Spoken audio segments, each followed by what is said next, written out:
What's up, everyone, and welcome to another episode of the Optics Podcast. With me are Jamo, Dennis, Robbie, and Mark.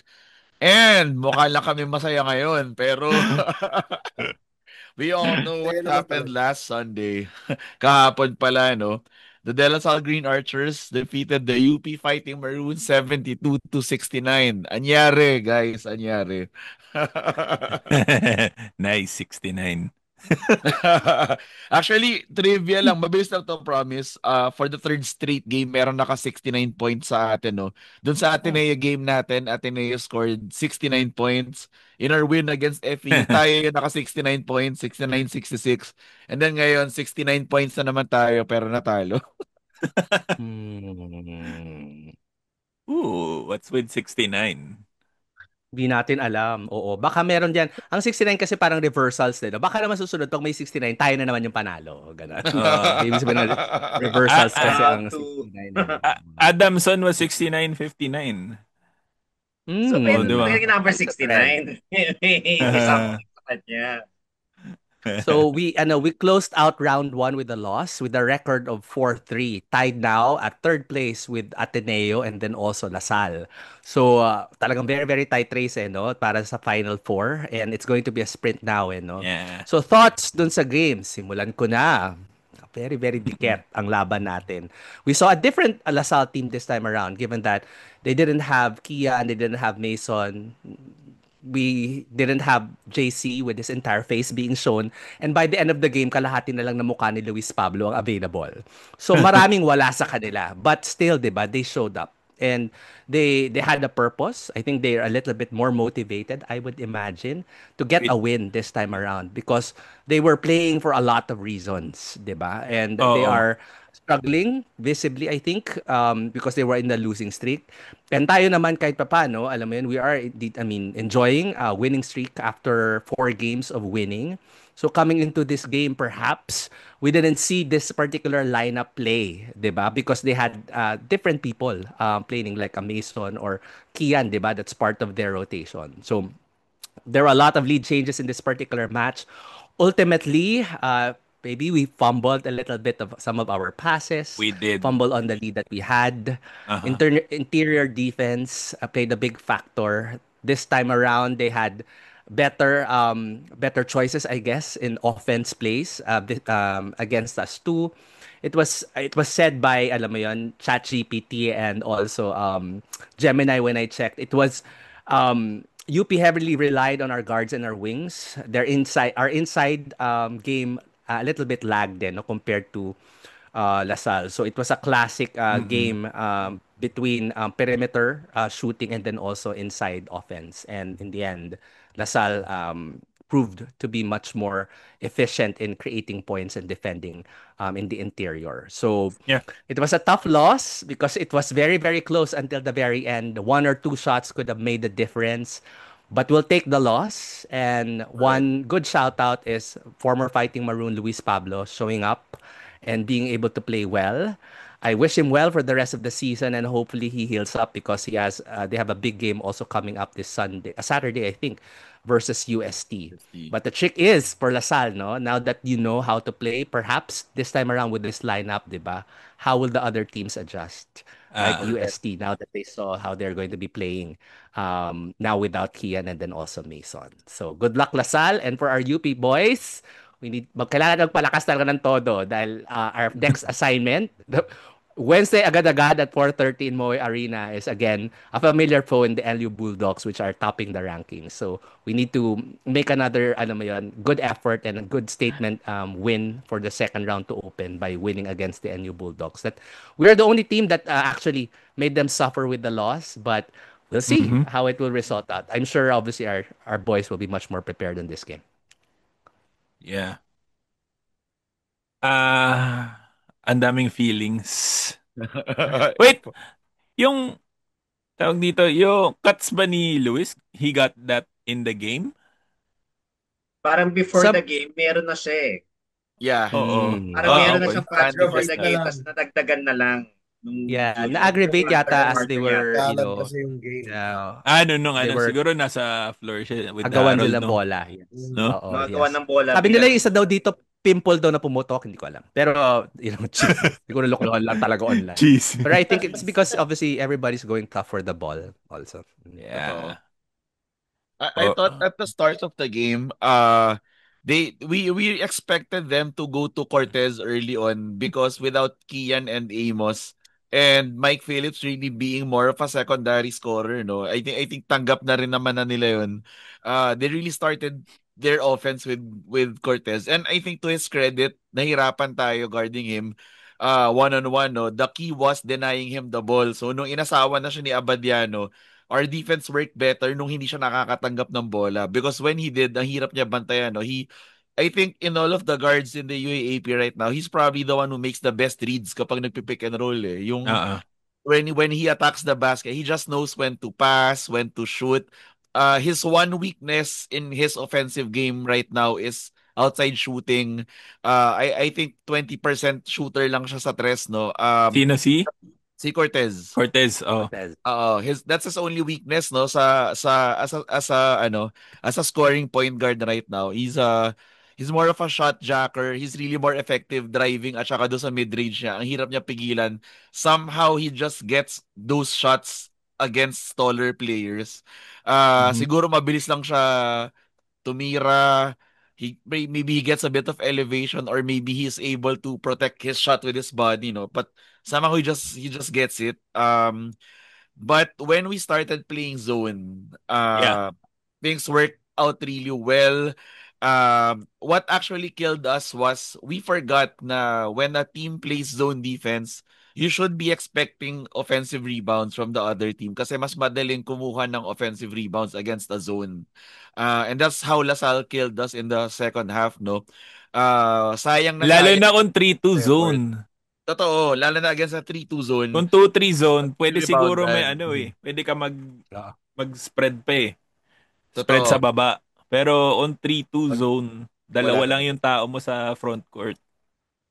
And that's how they killed us, no? Put back after put back. So Yes. even if na-neutralize natin si Cortez entirely, Cortez was entirely ineffective in the fourth. We opened up the lane for putbacks by Marasigan of all people, Yeah. Golyena. So ayun. Abadan.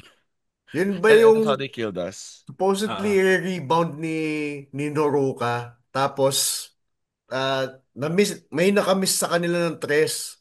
Oh, Sino yun? yun nga yan eh. Yun na Kasi yun. air Yun may ball. cut. Oh, It's an air ball. So, para siyang pasa. oh. Yeah. Nagparang pasa siya. So, Down to to the be fair, crucial minutes, no? Last mahirap crucial. mahirap Ah, basahin oh. yung Yeah. rebound pag air ball eh. Mm. Mahirap How the balls fall. Yeah. kasi I, you know, i-anticipate mo tapos biglang kapos pala. it was Punta indeed sa a kalaban. very very very close game talaga, in all honesty. But what we can say is we really had opportunities din naman. Honestly. Yes. What's visible, siguro we're nitpicking na lang here. We have inside passes na hindi umaabot ng Yeah. tama or ina-expect nilang magka-cut or mag-move yung papasahan nila at they didn't move. May mga pasa na overshot, meaning masyadong mataas, masyadong malayo.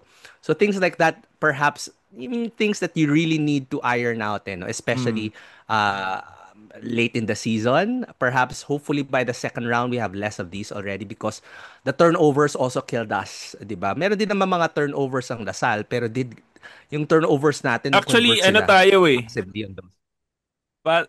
16-16 yung turnovers eh. So, quits lang. Pero, they converted more on those Yeah. turnovers eh. Which is, alam mo, actually, yun yung signature natin. We force the signature plays natin eh. We force Yeah. the turnovers and we capitalize on those eh. Defense to offense talaga eh. Yung Yeah. ginagawa Mhm. natin. Pero, We couldn't do ayun, that. hindi natin nagawa yun ngayon.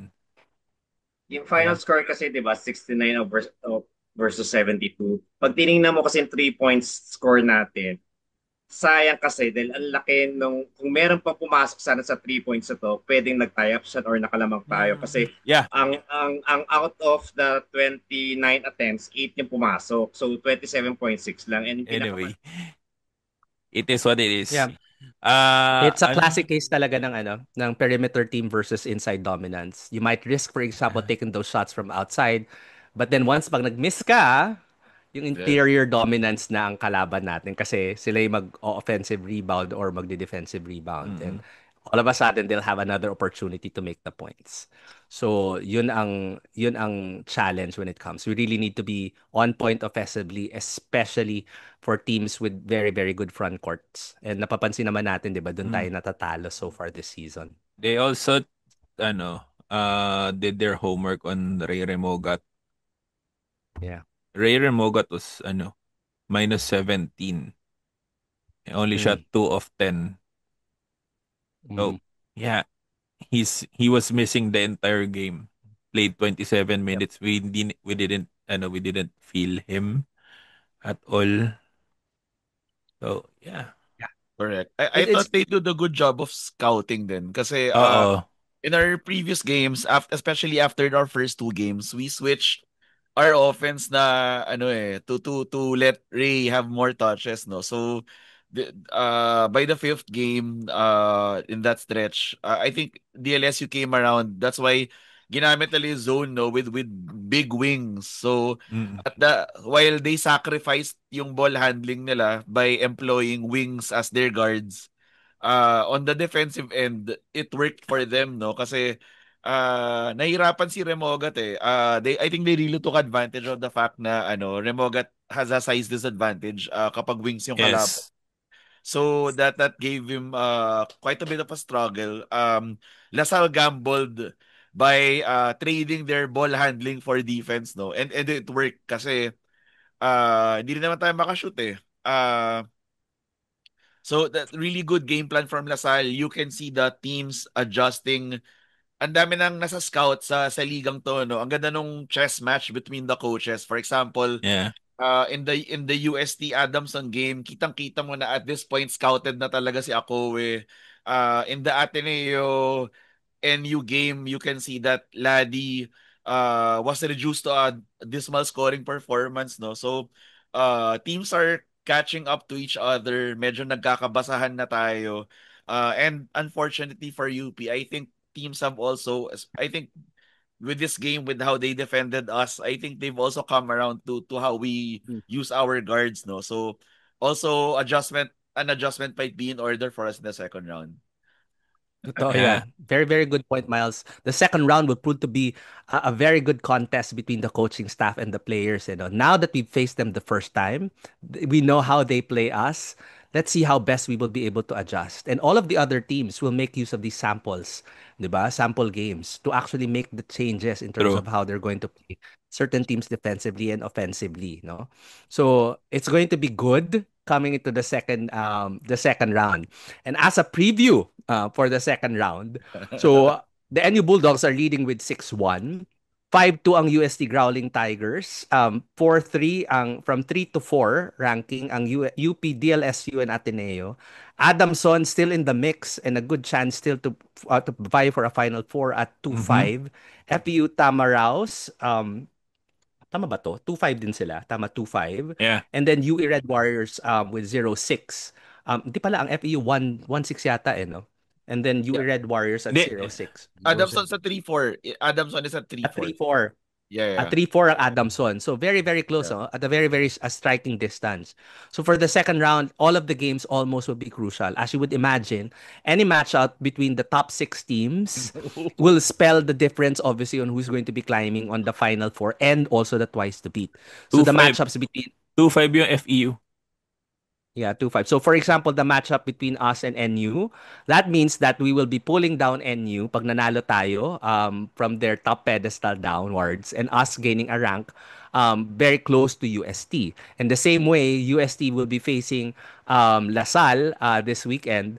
Pag natalo ng LaSalle ang UST, they'll be tied at second place. So things can really, really change quickly. And the critical thing for UP now coming into the second round is trying to buy at least getting into a 9 or a 10 record, no? So that will be in a good competitive mix for the twice to beat. At UST and also NU, ang kanilang hope and dream so that their twice to beat will be uncontested is for them to get to 12-2. Because if they get there, then they are automatically going to be on the twice to beat. If teams get to 10 at least, they have a very, very good chance and almost secure na nasa Final Four na sila.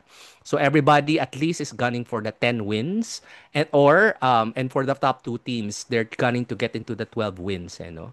But for UP, obviously, we still have a good number to get into that kasi given the 4 wins that we do have, 9 maybe is a viable target to at least get to the Final Four. But if we at least get to 10, at least we can be very, very competitive and can see ourselves still competing for the twice to beat. But all of the games now will be quite crucial. Ang nakakainis lang is that yung mga games na kahit pa paano gusto natin na medyo may secure win na tayo against UNFEU, talagang binigyan pa tayo ng duda at papalaruin tayo sa QPAV. Nakakaloka naman.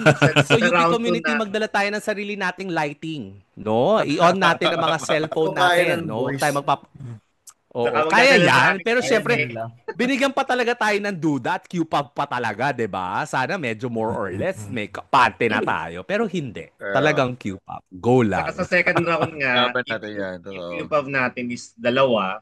Ang Araneta ay yung dalawa yung against FEU and UE. Tapos meron tayong tatlong MOA against NU and NUST and Ateneo. And yung Araneta against Adamson and DLSU. So, nandun pa rin si QVA, parang sinusundan pa rin talaga nila tayo.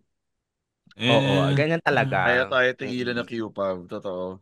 Sinasadya ng UST. Boy, can you stop it with the QPAV bullshit? Ala, sinasabi ko lang, diba? Oo.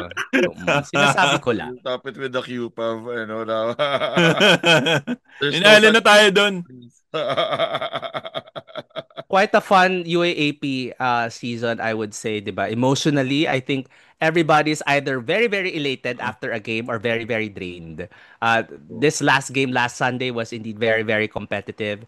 And there's no time to, alam mo yon, to cry about anything because automatically may 2 days ka lang bago ka mag-prepare for another competitive match. And NU Bulldogs would want to prove something. And I think a good gauge if they are championship ready is if they give us a loss on our first round or second round meeting with them. But for the boys, obviously, we would need to get out of this slump. And the quickest way to get out of this slump is seeing for us to pull a notch down the NU Bulldogs, who's topping the rankings as of the moment. That's true. We're getting interesting games agad, no? Kasi based on the standings doon sa quotient system. So 4-3 ang UP, LaSalle, and Ateneo. And because of our big win against Ateneo, that actually sent Ateneo down to 5th, no? So how the mighty have fallen. Diba?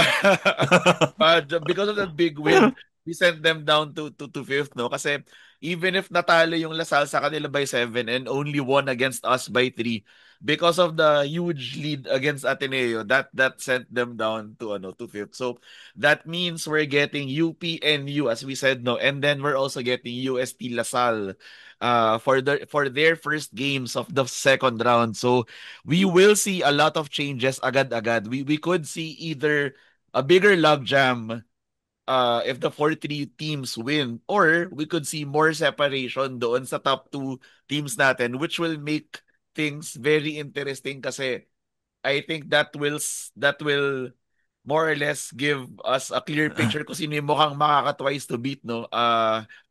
And it will be very hard for the rest of the field to get twice to beat advantage if NU and UST are able to separate themselves. I think yung second games nila of the second round will be against the other team, no. So if tayo we have NU, our next one will be UST, and then LaSalle naman will have UST muna and then next NU. So within the first 2 games of the second round, UP and LaSalle will more or less have a gauge for coming into the rest of the second round. Medyo we will know what we will be working with, no, yung expectations natin kung naghahabol pa ba tayo ng twice to beat, Or are we just looking to secure a good matchup sa Final Four? Or are Mhm. we really going to fight for our lives, no? To just get even into the fourth spot. So, I think after the first two games, it will be clear for both of us. Now, for Ateneo, they will be, I think so. They get the seven. They get FEU first, no, and then UE. So, Yeah. Ateneo gets FEU and UE first. Those were really really close games for them in the first round, and I think they don't have Bahay now. Although UE is not playing with Welo Lingo and their coach, no. So, we'll see. Very very interesting second round. Yeah. Mm-mm. Yeah. And Kita in nyo, all no? honesty, Sige, those sige. teams, Go. UE, FEU, Adamson, I mean, they're here obviously to play. They'd like to, see that they can probably snatch a win from any of these other teams that are looking to vie for Mhm. the Final Four. So they have nothing to lose. And we all saw that even for UE, they had very, very close games that, I mean, they could have easily won. So baka swertihin lang yung mga teams na harap sa UE na wala pa si Welo for at least 3 games. Wala pa talaga But as coach. soon as they are in full power, I would imagine that they will be competing specifically to Mhm. get a win at least for this Yeah. particular season. They also have something to prove out there. Masalvage man lang yung season nila. That's true. Mm. Anyway, kita nyo, ang bilis namin maka-move on, no? Nasa Ala. next game na tayo. We only spoke about last night's game for what? A few minutes. Oo nga. Pakai-divide na natin Done na sila. siya. Yung Done na i-adjust na siya. nila yung schedule ng I next mean, game. Oo. ang daming feelings ng iba sa officiating, ang daming feelings about how we shot ourselves on the foot. That's all in the past now. We move on. Yeah, yeah. Ano I nga think may interview si team captain Jerry Abadiano, yung sabi lang nga Mm-mm. niya, three things to focus on. Defense, offense, tsaka tulungan lang on to the next game. Di bale na yung yung mga factors na tulad ng sa officiating kung meron kayong mga opinions about it. If Yeah.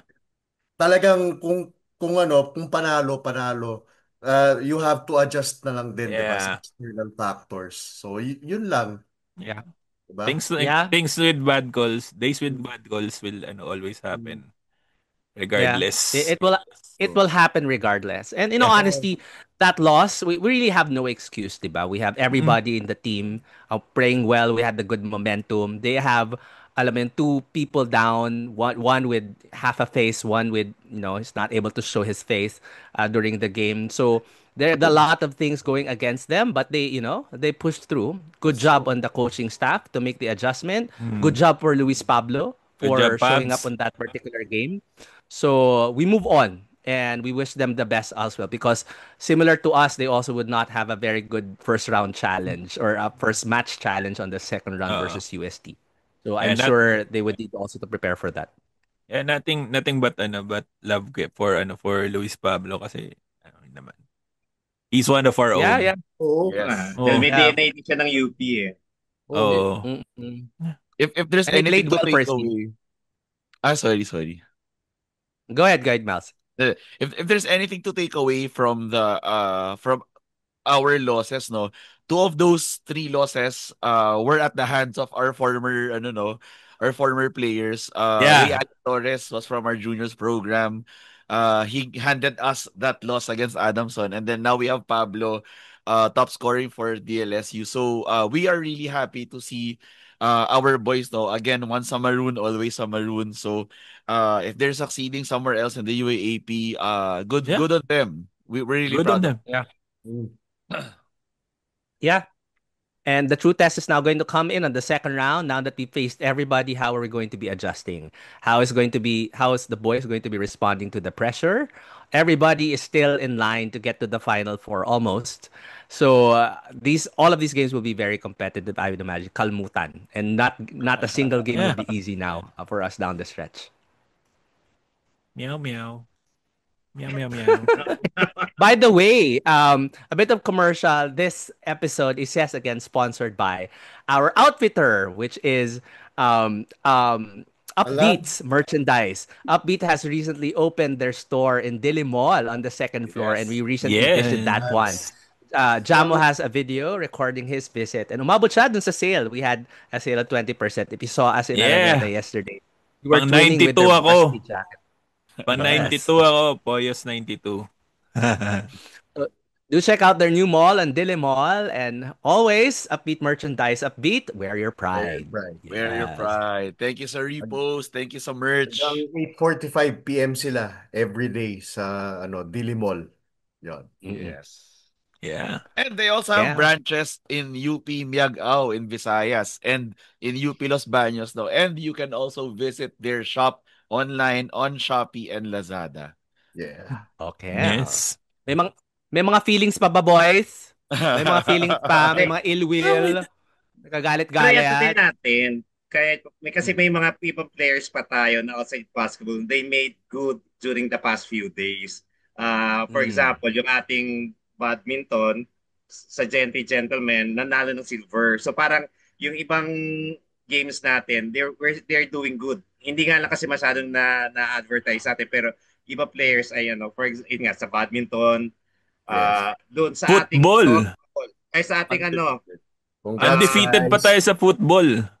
Saka softball, yung sa Bacasar Open 27, tapos most valuable player si Kayceline Valino. And sa football, may drench draw sila, 2-2. Men's football natin. So, kaya abangan din natin for the next episode natin, yung iba pang games natin na doing well, bigyan natin ng palakpak. Yeah. Oy, meron pa. Kasi kanina, shoutout nga pala kay VJ pre, na nakasalubong ko siya sa grocery. So in relation to that, wag niyong kalimutan panoorin ng PG Flex Linoleum Invitational Quintana Cup. May schedule. Oy, dalawang games na siya na 'di ba? Dalawang games na siya POG. Player undefeated pa tayo doon. Shout out. Talaga? Okay. Yes, undefeated tayo. At saka yung ilan na ba? Tambak. Dalawa pa lang, pero parehong tambak. Yes.